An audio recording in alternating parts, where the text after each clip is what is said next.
Got it.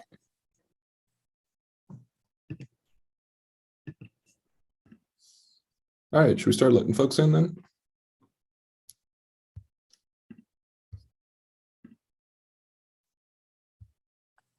Works for me.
Okay, why don't we start letting some folks in from the waiting room and see if we can't get this party started.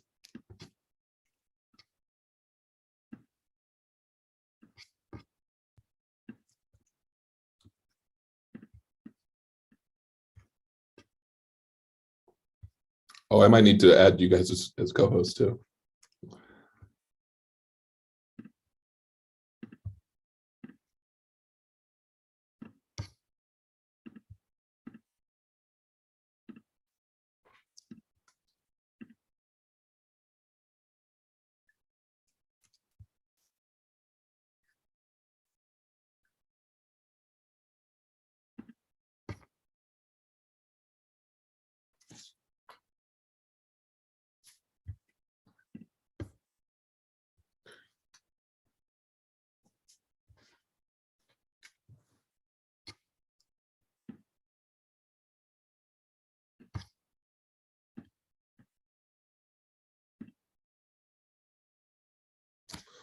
Okay, hello and good morning, good afternoon, everybody, wherever you are. Thank you so much for joining us here as we're getting ready to get started on Douglas Day 2022, featuring the College Conventions Project. We've been looking forward to this for a good while. Here we are in our second year of hybrid or virtual gatherings, and have learned a lot from folks in this room. We see as many returning faces, some new faces. We're delighted to get to meet and chat with everybody a little bit today. We're going to get started in just a moment with sharing some of the materials that our wonderful, fabulous, talented team that you'll meet in just a moment have put together this year.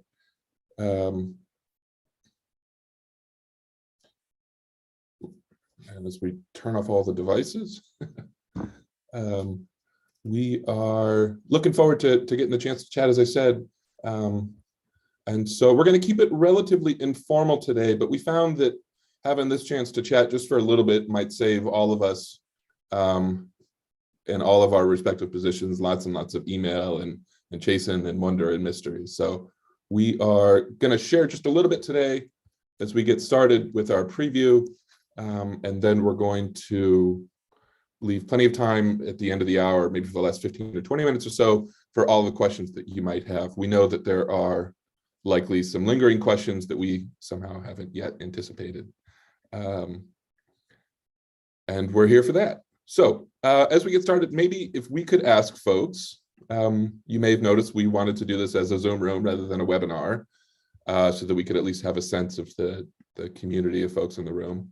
If you would care to do so, maybe open up the Zoom chat and maybe introduce yourself, say where you're from, any thoughts to share on this Monday morning, Monday afternoon. As we get started, please go ahead and introduce yourselves. We are looking at folks from lots and lots of different places and institutions and communities. And we are eager not just for folks to get to connect with us, but to connect with everybody out there in the wider world of Douglas Day celebrations. So please go ahead and introduce yourselves in the chat. And then I think we can get started. So here's a rough agenda for our time together today. We're going to start with some introductions so you can meet all the team. Then we're going to do a little bit of the overview of the program that we have prepared for this year, some of the subjects, some of the themes that have been stirring us. My co-director Denise is going to offer some thoughts about organizing and hosting events. Courtney Murray is going to talk a little bit about some of the social media and bake-off. You likely have met Courtney more than anybody else as the editor-in-chief and driving force behind our newsletter. Justin then is going to talk about some of the work that he's been leading to build our crowdsourcing project for this year, which we're incredibly excited to share with everybody. And then we'll have time for Q&A. So as we move forward, I would like to encourage everybody to add your questions or suggestions to the chat. We're going to be monitoring that both on here and on social media. So if you feel comfortable posting on Twitter, Instagram, or in the Zoom chat as we go along, then we can try and respond in the moment if there's a link or something that we can drop in very quickly, or if there's something that we can discuss further at the end of the overview, we'd be more than happy to do so. Okay. So what I'd like to do now is to invite all of my fabulous collaborators and co-conspirators to introduce themselves very briefly.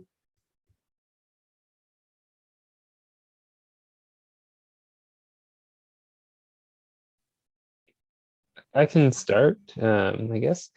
I'm Justin Smith. I am a dual degree PhD candidate in English and African American Studies at Penn State University, researching late 19th and early 20th century African American literature.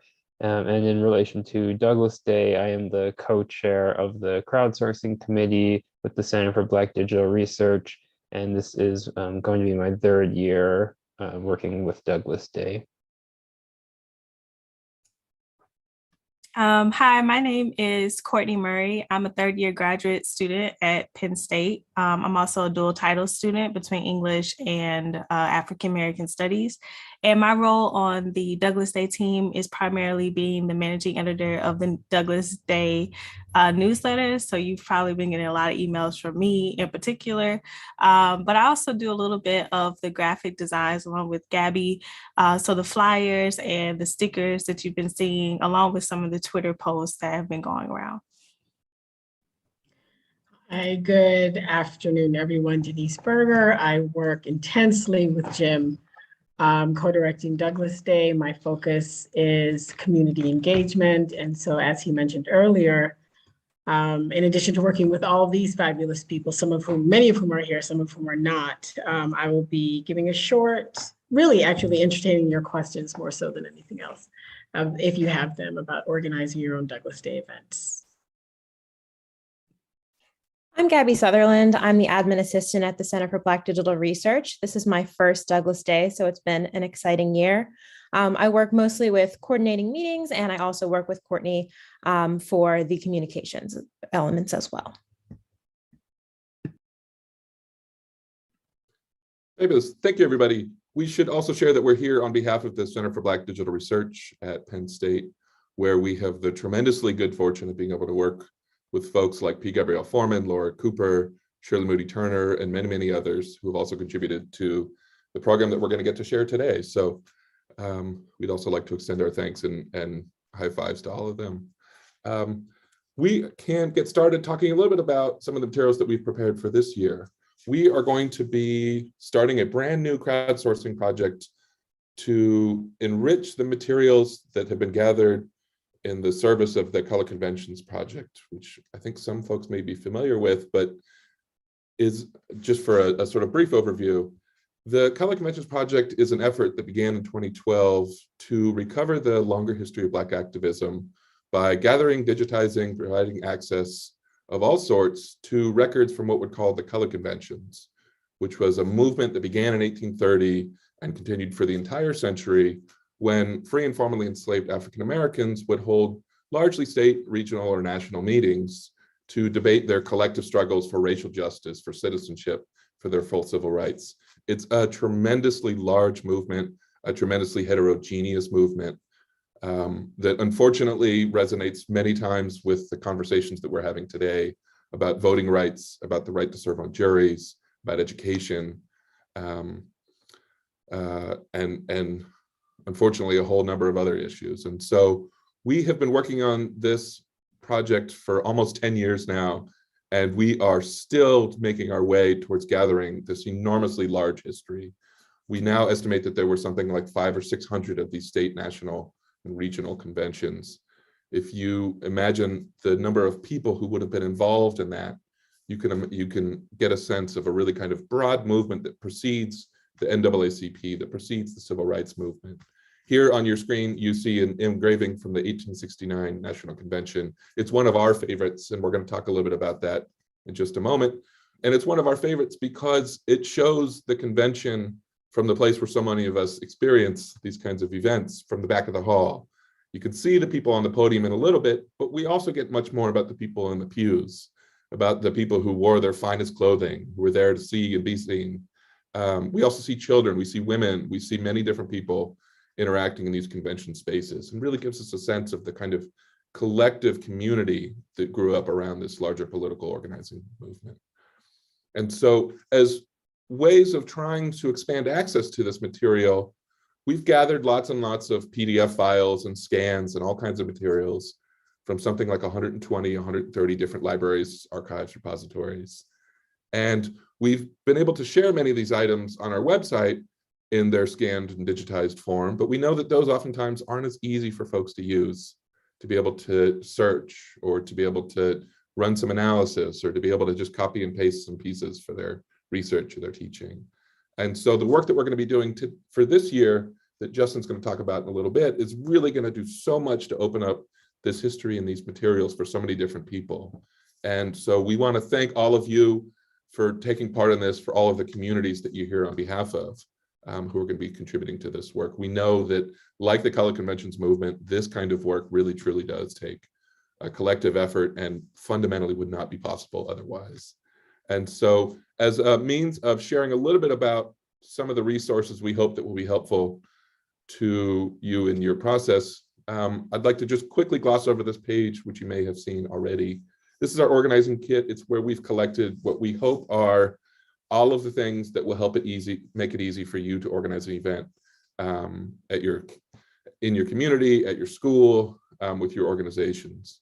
And so if there are things on there that are helpful, we're awfully glad to hear that. If there aren't things on there, but that you think would be helpful, we hope that folks will be in touch.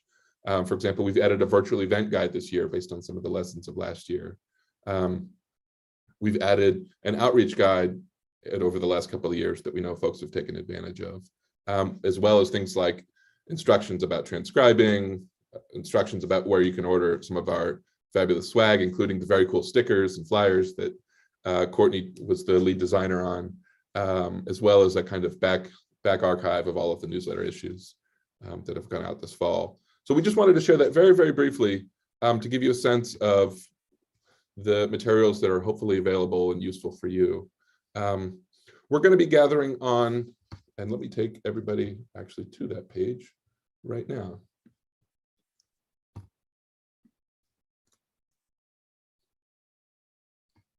We're going to be gathering on February 14th all together, at least most of us, starting at 12 p.m. And the rough kind of broader strokes of the program are that we're going to try and alternate half an hour of the live stream with all kinds of speakers talking about the color conventions, teaching people how to transcribe, sharing a little bit of context. We'll be singing together, both Lift Every Voice and Sing and Happy Birthday, both versions. So if you need lyrics for Lift Every Voice, we have those as well. Then we'll take a half an hour break. We'll have time for people to go off and transcribe.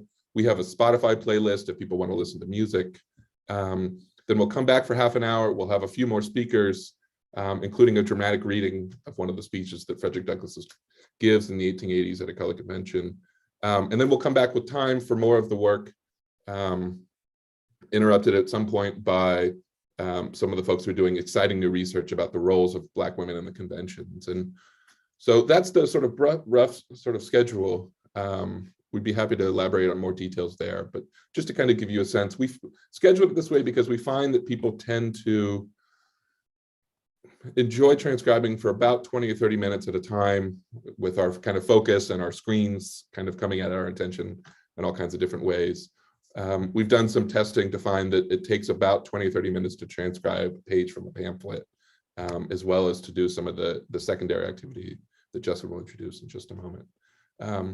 The last thing I'll say as I pass it over to Denise is that we are going to be doing something a little bit different this year.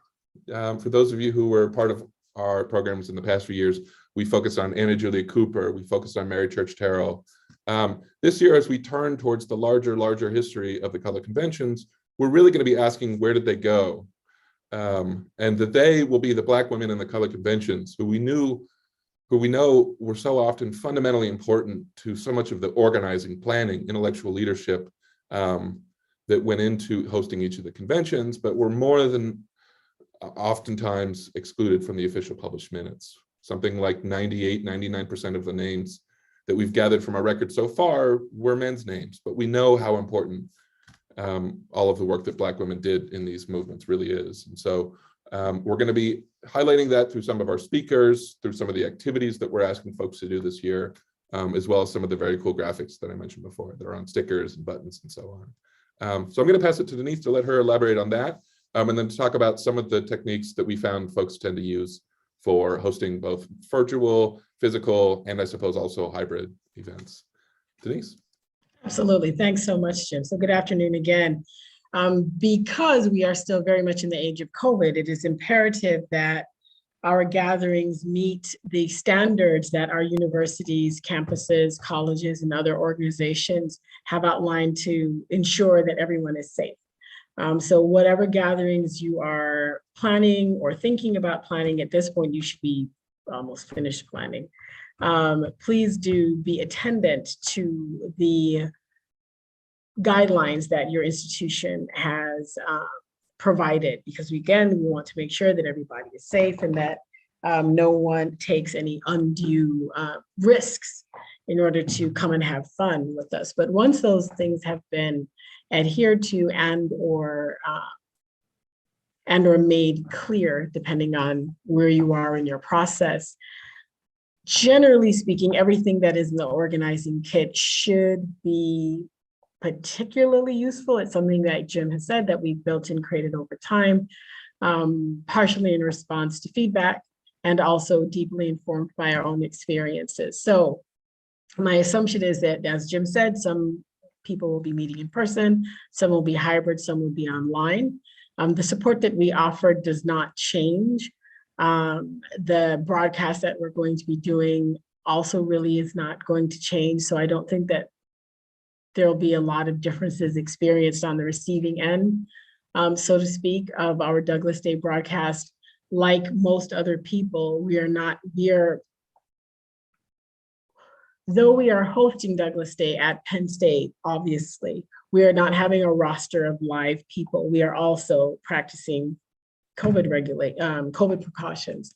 So just about everything that takes place, instead of there being a large room full of people, there's just going to be the people who are working on the live stream, who are actually in the same space, for example. So that's one of the ways that we are also being COVID safe for obvious reasons. But apart from that, the way that you participate in the broadcast, which was always, if you were in one of the satellite locations through online means, that's not going to change. The ways that we'll be announcing the winners of the birthday cake, the ways that we'll be seeing the birthday cakes and hearing about how great they taste, that's also not going to change. The transcribing, of course, all of that takes place on digital platforms because digital. Jim already outlined that this year we're going to be focusing on where did they go? That's our tagline. And that's our way of capturing in an interesting kind of a pun, a play on words, the role, the presences, the lives and the legacies of Black women in the colored conventions movement. And as he explained, really what we're going to be doing more than transcribing is a form of annotating.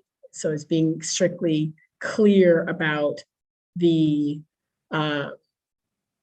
what that will look like. And what I mean by annotating is you'll be able to, on your computer, underline or draw a circle around and put brackets around references to women, either explicit names or collective nouns like the ladies of Harrisburg, for example, or the children, the girls choir at Bethel AME, that sort of thing. So anything that specifically identifies or is unclear about whether this person could be male or female.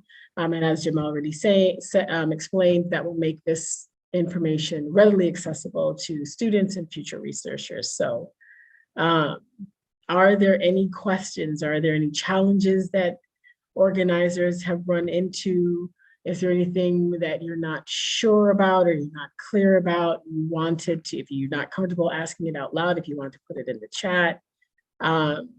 I kind of have the feeling that because I recognize a lot of people's names and schools, that a lot of you guys are kind of, you've kind of tried and true. You've done this before. You do not need to sign up right now. I see one of the questions. You absolutely can just show up to transcribe. What's helpful about signing up ahead of time is that it gives us an idea of how many people are going to participate. And it also gives us an opportunity, if you have questions or you want stickers or you want other kinds of support, for us to go ahead and give you that information ahead of time. Yes, Zooniverse. We are absolutely using Zooniverse again. I do not think that you need a new account because you're already registered with Zooniverse. Yes, you can sign up with Zooniverse, but the best thing to do is to just sign up through our website, which is super, there's literally a button that you click on that takes you through the process. And then also it dumps your information in so that we're able to keep track. So it's helpful for us to, if you do it like that. So any other questions? I'll let Justin answer the questions about Zoom. There you go. So Justin already responded to that. So Justin will answer any questions about Zooniverse. So this is really about any organizing questions that you might have. The Douglas Day website, yes, douglasday.org, the Douglas Day website. That is absolutely correct, yes. Yeah, did I miss one? Yeah, just to reiterate, as Denise was saying, on the morning of February 14th, we will be posting a very large, impossible to miss link at the top of douglasday.org. It'll be there too. Pushing out on our social media. And that will take you to a second site, a platform called Zooniverse, which is a crowdsourcing platform that we've been working with for a few years now. So it's a secondary site, but you will find everything that you need to have for the event on douglasday.org. We'll be posting that. I think it's something like 8 a.m. because we've got some folks who are getting up at 9 a.m. on the West Coast to do some transcribing, so they get extra bonus points. But there will be a very large, impossible to miss link at the top of douglasday.org on the morning of February 14th. Yeah. If you have follow-up questions about that, or if your group is meeting at another time, as I know is true for a few people, please feel free to drop us an email. Yes. Or ask any related questions. We know that there are some adjustments that have to be made, and hopefully that'll be not too onerous for folks, because we know that schedules are what they are. Fabulous. So why don't we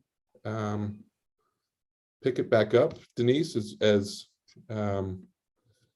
As you were saying about the hosting, there's so many kind of parts that go into it. So we'd love it too if anybody who's in this room would care to share some of the stuff that's been working for you as well. Because we know that folks have gotten very creative over the years about hosting these spaces together. Why don't I go ahead and share that there? Okay, any other questions or concerns? No, the only bad question is the question that's not asked. So if you're wondering again, how do I get this? How do I get on? It's kind of all in the box at douglasday.org. It's, we hope, very well organized and super clear and easy to navigate. If it's not, we'd like to hear that because we can absolutely fix that, whatever that might be.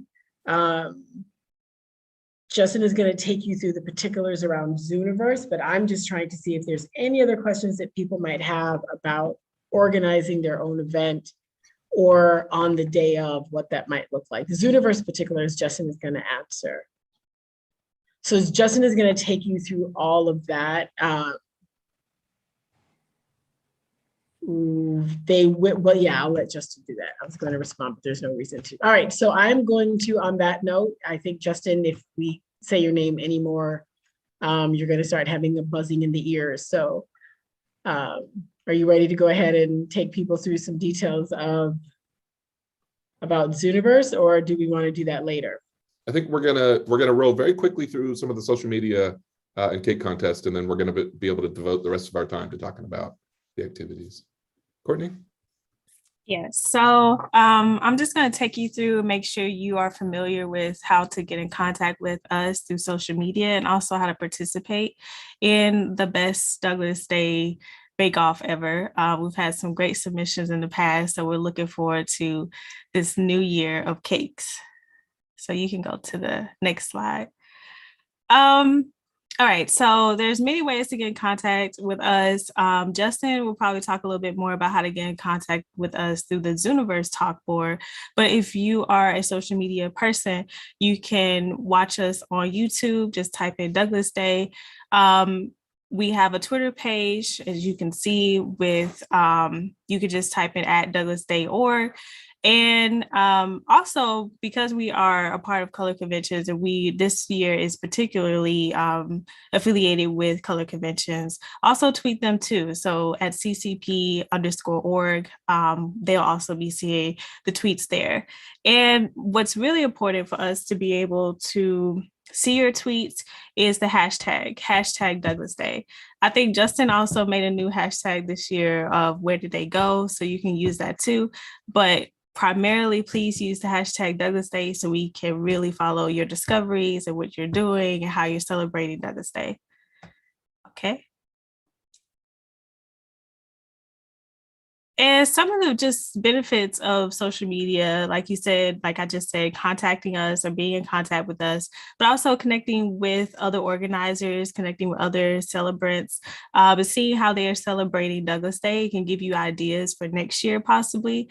You can show off your own celebration, the cakes, what your students are doing, and, just really create a community online for us to see what's going on.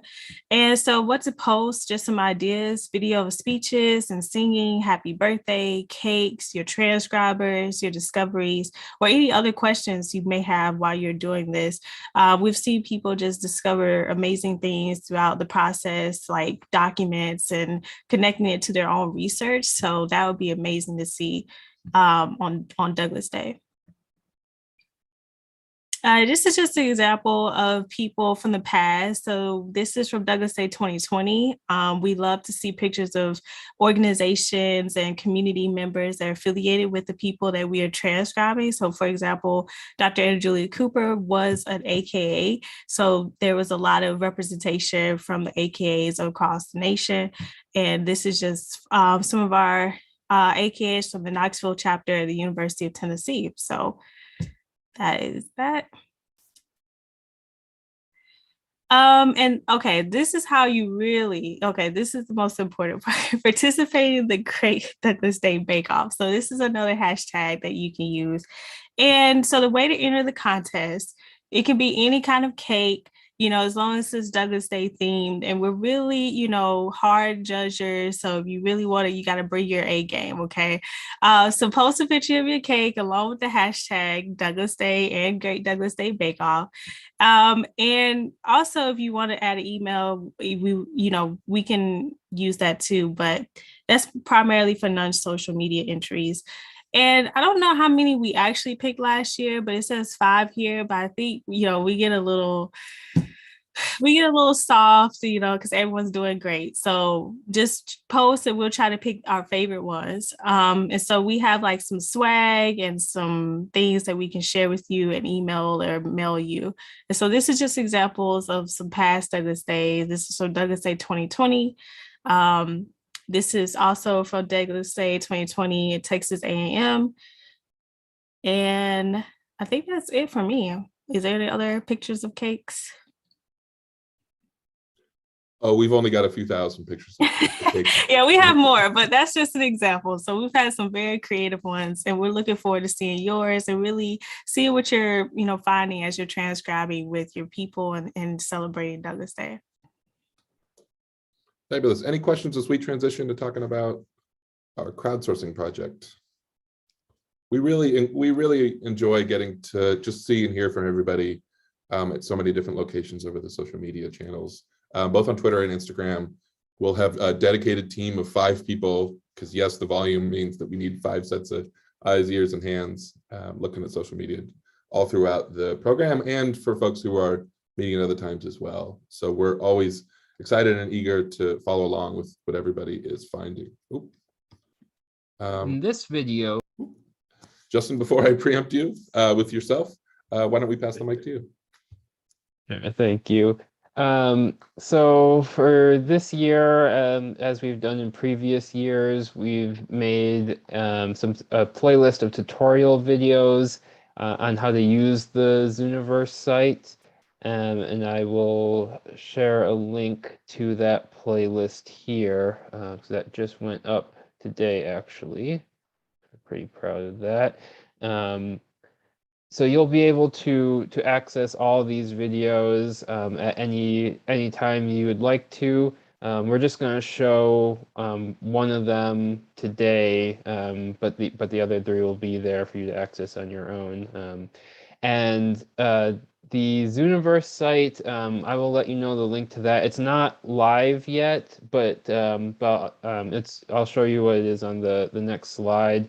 And you'll receive, it'll be in an email that you receive prior to Douglas Day. So you'll definitely have access to that, and it'll be live and ready to go for everyone to access on Douglas Day as well. So I'll just, before I show the video, I'll just give a quick overview of what's in the other videos as well. The first one just gives you an overview of the project and the work that we'll be doing on Douglas Day, so the importance of the color conventions, and you'll see there's 2 different types of work you can do this year that you'll see in this video, transcribing and finding names. The second video talks about how to log on to Zooniverse and find documents to work on. I know people had some questions in the chat about signing up. So you can choose to create an account, but you don't have to. But creating an account will let you give you access to some additional features that I could talk about if anyone has further questions on that later. And then the third video, which you'll see in a second here, has the most specific instructions about how to go through both the transcribe and find the name workflows that you'll find on the site. And then the last video has some of those additional features of Zooniverse, and it has more information about how you can find out more about Douglas Day and our team, as well as communicate with us. As Courtney alluded to, there's a few ways to do that, which we can talk about more as well, both through the Zooniverse site and through social media. And we will have a help room, a Zoom help room up on Douglas Day, on douglasday.org on Douglas Day when that happens. All right, so as I said, we'll show the third video. And so not to waste any more time, we can get started on that. And then if there's more questions afterward, I'll be happy to field them. Great, thank you, Justin. And just to reiterate some of the things that he said, on our website, if you remember that organizing kit, you'll be able to find a link to transcribing. That link will be added shortly to this page, which provides basically FAQ about getting people started, about being able to get ready to help people out. A couple of the very common questions that we get: number one, are accounts required?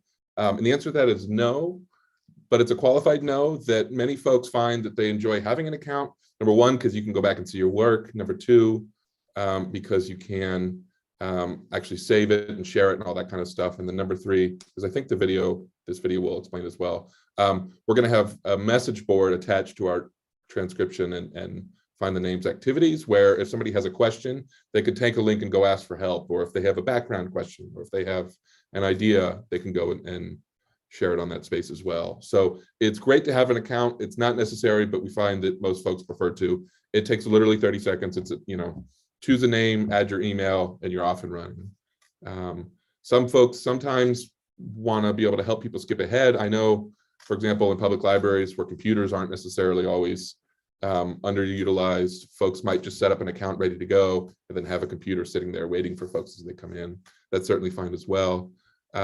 The other strategy that we find, or at least we've learned from a lot of people getting good use out of, is having 2 or even 3 people sit around one computer together and collaboratively transcribe. One person can read off the screen while the other one types, or they can take turns. And we find that that's even more fun sometimes, because you get to kind of stare and try and figure out, is that a T or an I or an L or a P? And the kind of detective guessing game about it tends to be a kind of fun sort of, a fun party game. So this has all of those resources compiled. The other thing that we'll share is that on the day of the event itself, we're going to have this page live, douglasday.org/help, with just to kind of give people a kind of quick link to go and find those resources. We're going to be posting some of the public locations if folks need to reroute, for those of you who've shared your willingness to be open to the public. And then we're also going to be opening up a separate Zoom room where if folks are really finding that there's some kind of difficulty, they can come. A member of our team is going to be there. So if somebody can share a screen or at least talk through what problems they're having, hopefully we've already caused these problems ourselves and we can help to solve them. Okay. So we're trying to throw out as many kind of channels as possible, because we know that what might seem obvious to us might be anything but by the time it makes it to your computers and to the computers of the folks in your rooms. The last thing that I'll say as well is that at that hashtag Douglas Day, we'd encourage folks to post any kind of questions or confusions there as well, because we know sometimes even people at many of the other events are just as quick or even quicker than we are to help figure things out. Okay. This is one of the videos that we're going to be playing during the event itself on February 14th. And I'm going to play it and hopefully everybody can hear it.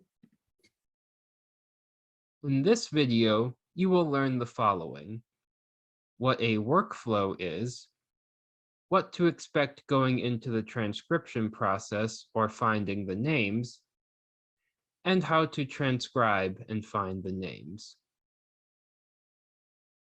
Once you click on a category, it will take you to what is known as a workflow. A workflow is the name for the series of questions you will be asked about a document in order to generate the best, most accurate information possible.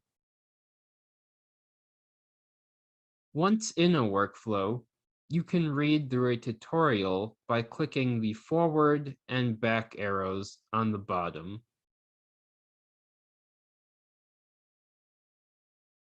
The tutorial will automatically pop up on your first time accessing a workflow, but upon repeat accessing, you can hit the tutorial button to view a written version of the tutorial.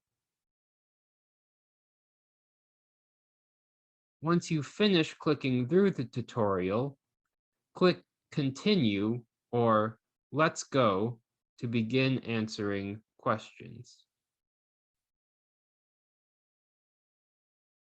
If transcribing, you will only have one task, which is to transcribe the document to the best of your ability.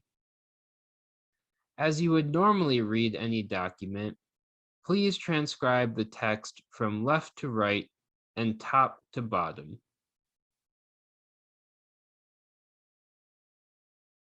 Please try to transcribe all parts of the document.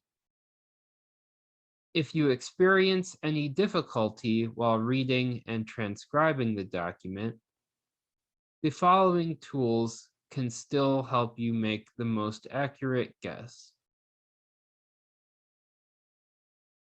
Deletion. Use this tool if you notice any words that might have been erased, marked through, typed over, etc. Insertion. Use this tool if you notice any words that might have been added to the original text, either handwritten or typed. Unclear. Use this tool if the word is illegible, meaning it is difficult to read. When you use these tools, please type your best guess of the word or phrase. Then, highlight the word or phrase and click the appropriate tags for deletion, insertion, or unclear.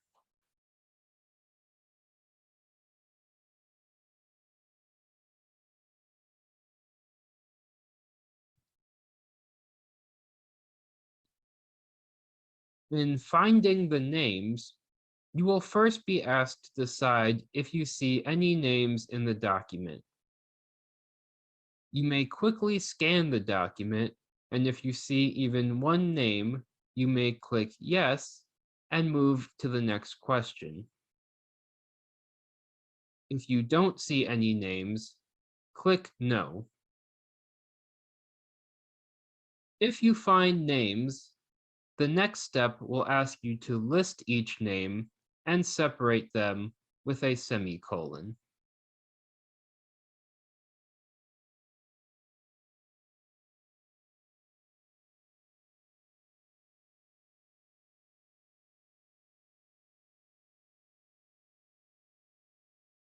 If the name appears to be a woman's name, or you see clues that a name belongs to a woman, put that name in brackets.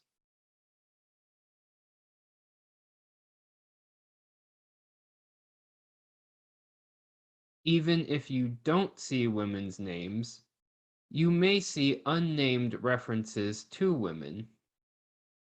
When the workflow prompts you, if you are certain you see women, say yes.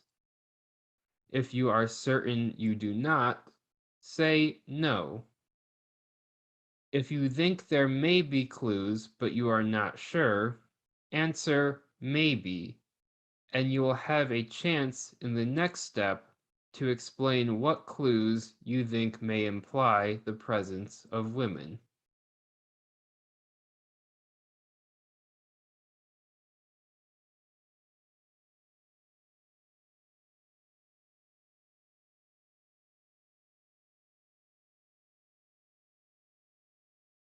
If you want to know more about how to identify the presence of either named or unnamed women in the document, you can consult the field guide, which has information on interpreting initials, gender norms at the turn of the century, and examples of common references to women that you may encounter in the documents. You can also click the I symbol underneath the document for any additional information about a specific document, as well as a link that will let you see how the page you're working on fits into the larger document it is part of. If for any reason you accidentally exit a workflow before hitting done, You can always go back into that category, although documents are presented in random order within each category. So you may not be able to resume the same document you were last working on. Refreshing the page once inside the workflow will take you to a new, randomly selected document if you would prefer a different document.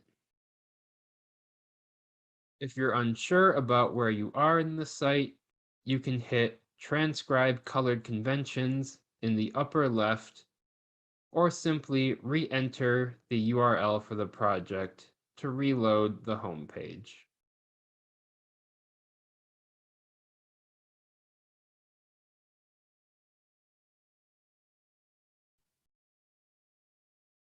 So if you go forward one slide here,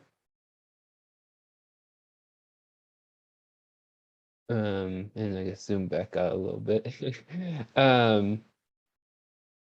Oops, there we go. All right.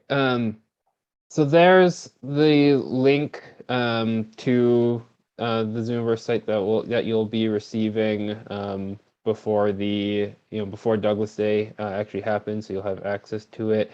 And that screenshot that you see there is the page that you'll land on, and all the workflows will be just beneath there.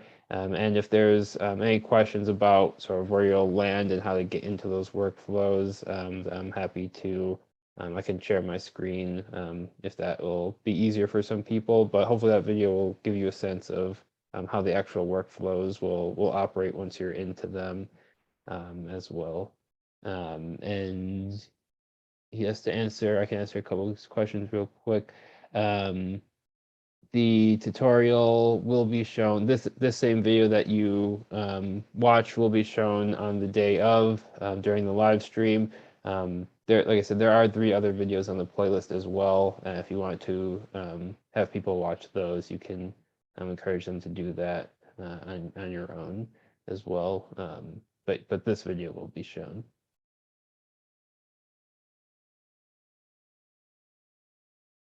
I think that is it from me for now, at least. All right, thanks, Justin. We'd be happy now to start taking any questions. Why don't I pull up the page that Justin was just talking about while we do it? We are in the sad, or not sad, the very happy situation where we're not able to make things publicly viewable because we know that folks would already start to make tons of progress.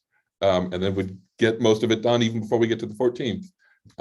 So we're having to kind of wait to share all of it publicly. But just to expand a little bit on what Justin was showing in that video, you will get a link on douglasday.org to this page right here.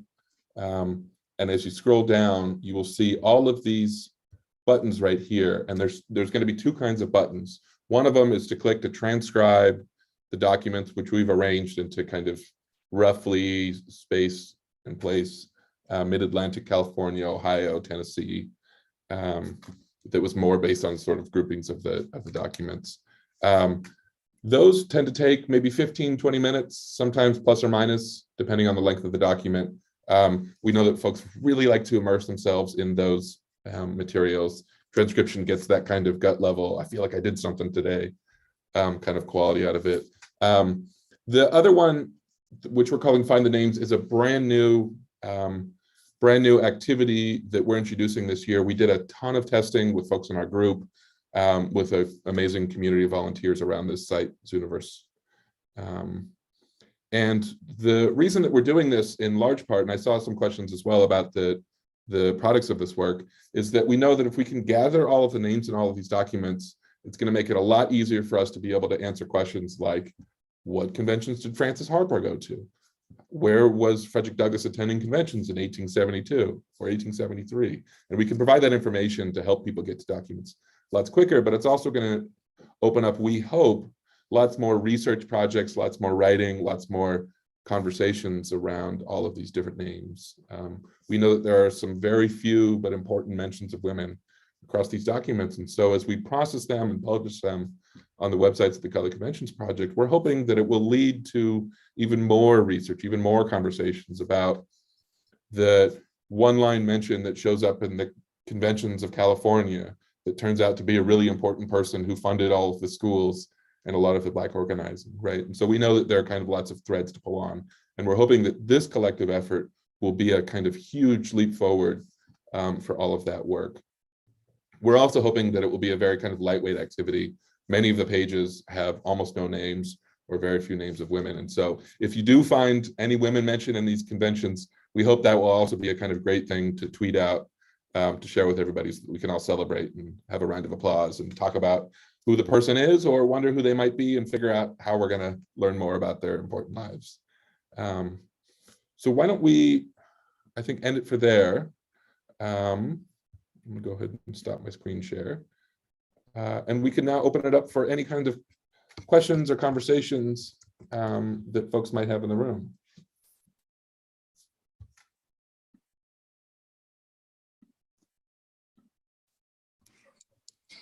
Good morning, everyone.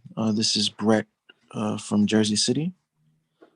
Hey, Brett. And, nice to see you again. Same here, Jim.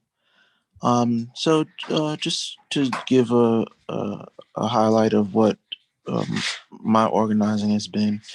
I'm in Jersey City. I'm new to the city. I've used this event to kind of get out and meet new people who I may not be inclined to necessarily interact with. Say shopping district here in Jersey City with hand-to-hand flyers to businesses, reaching out also to the libraries to maintain physical flyers there. And prior to the start of the Douglas Day activities at Penn State, between 9 and 12, I've actually set up a separate Zoom session of which I will conduct demonstrations of a couple of related online databases, specifically Chronicling America, the national newspaper database, Ancestry.com, and archive.org. I'm what I would consider a public historian, amateur historian, if you will. I do a lot of research on my own. I'm also a collector and often using these online resources and would like to share them with others who are looking for new ways to use the internet and just have an inclination towards history, and particularly February being Black History Month. And yeah, this is my first Douglas Day, participating in Douglas Day. I have transcribed one of the colored convention programs in full from 1863, which I'm quite excited about that aspect. I'm a proponent for digital access, particularly for folks who may not be in the academy. And so, you know, that kind of these kinds of activities for me I'm very enlivened, if you will, by the prospects of, you know, regular folks doing history. And so I think that's about all of my 2 cents. I'd endlessly congratulate and just push good energy to you all at the Center for Black Digital Research. I think it's a great effort that you all do in hosting and bringing Douglas Day into the Academy. Just to think of holidays that has been celebrated for over 100 years, you know, finds a place amongst your efforts. So that's it. Thanks so much for sharing all of that and for all of your work too.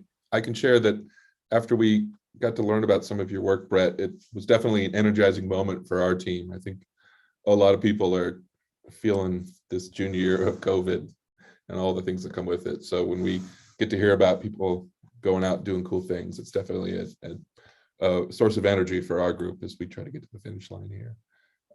I'd love to hear from any other folks who have ideas, thoughts, parts of this that are available from your perspective. Yes, to the question that's coming through, Kendra, we'll be publishing, there was one last piece that we're waiting to come in. We will be publishing a press kit so that if you're working with your organization's media relations folks, or if you're just contacted people in TV, print, or radio outlets, we have a brief press kit that we're going to be carrying over from past years that offers a few basic talking points, some images, all those kinds of things. Yeah, Kendra, I think a lot of us share that nervousness. It never seems to go away, but we appreciate the folks being out there serving as ambassadors for all of the work. And we find, even just to applaud some of that work as well, we find that it's the local outlets, the local newspapers, the local even student outlets that really have the highest yield of bringing people to an event, as compared to, say, something in one of the national papers, because we know that there's such sort of important centers of community, particularly in the Black press, particularly in community papers. So we'd really encourage folks, if you haven't already, this week is a great time to say, we're having an amazing event at our campus, we're having an amazing event at our church, or with our AKA alumni chapter next week. Why don't you send a photographer or a news reporter, and they can celebrate all of the cool things that we're doing. One of the brief talking points that I can share, at least as we, I think, get close to the end here, though there's still plenty of time for conversation. We're very pleased to share that, for reasons that we're continually inspired and puzzled by, yes, thank you, Ebony, lots of deltas. We're also part of the early parts of the conventions, and certainly the inheritors of lots of this activist movement too. We don't mean to suggest otherwise, for sure.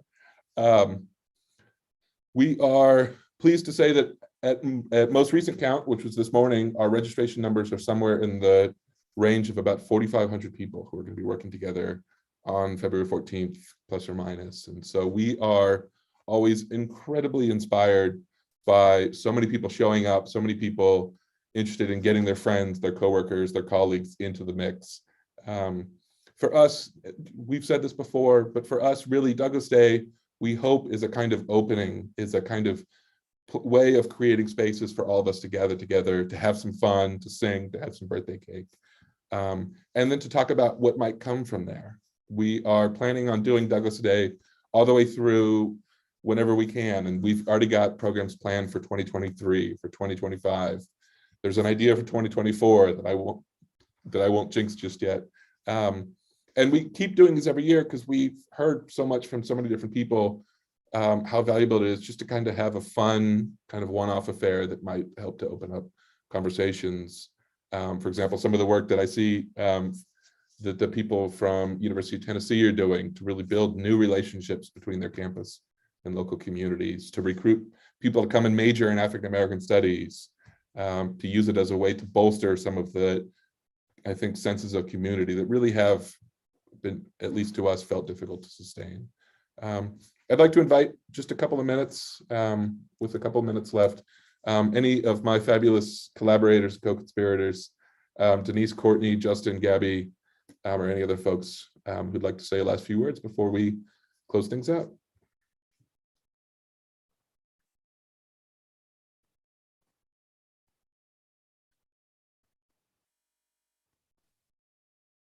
Yeah, I mean, I don't think I have anything specific, but like I said, if there's gonna be ways to stay in touch with us, for sure. Like I said, whether it's over social media or through the Zooniverse site. One of the things you'll notice on the home page is a button towards the top that says talk, and you'll have access to some talk boards where team members will be monitoring as well. And I know anyone here will definitely be happy to help out with any questions that might come up as you prepare for Douglas Day. So we're all excited for that, and we're all here to facilitate the best Douglas Day we can.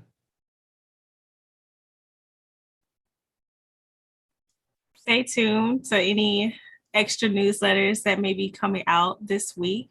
Just to reiterate all the information that we've given out during this session, to just make sure that everyone's on the right page and everyone's ready to go for next Monday for Douglas Day.